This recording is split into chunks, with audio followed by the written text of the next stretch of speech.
Ladies, gentlemen, and everyone beyond the binary, g'day. Many formidable Australian journalists I know have stories of running around with a notepad or microphone at the age of 6, shoving it in the faces of their brothers and sisters because a family friend or parent has shown them that being a journalist is something to aspire to. I come from a rural background in Australia, so I don't have the same story. The program I'm proposing gives young people who don't come from that privileged background a chance to experience and be exposed to that passion. The reason I am here telling you my story today is because my mum, a maths teacher, believes that and has taught me that death and education are the two great equalisers. The program I'm proposing is the widespread teaching of journalism principles in primary schools.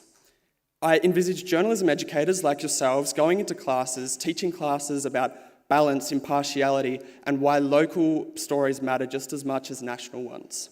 I envisage assignments on finding stories that matter to children because we can learn so much, both as journalists and educators, from the curiosity of children, how they ask questions about the world and question authority. And as many of you are probably parents, I'm sure you can relate to that.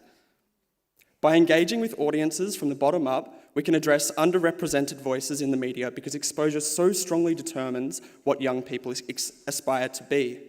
It's one thing to say the sky's the limit to a group of privileged, well-connected, and young people who already see themselves represented in the media. It's entirely different to show a group of young people from impoverished, culturally diverse, or underrepresented backgrounds that journalism school is something they should consider.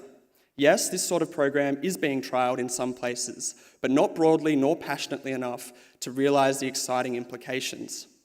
At present, some consider journalism to be a secretive, individualistic, and untrustworthy profession.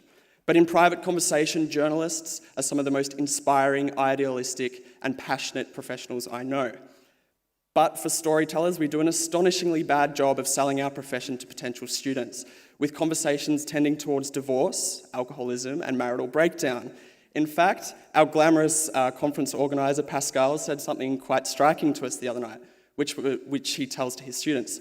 On the one hand, you'll be overworked and underpaid, and on the other hand, everyone will hate you. This program will be a forum to present those harsh realities as well as the idealism that makes all of that worth it.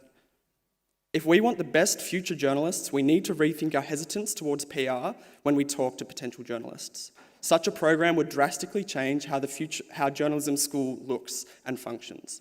It would be a place for the best students of all backgrounds to master the technical skills of storytelling with a firm grasp of the principles of journalism already under their belt.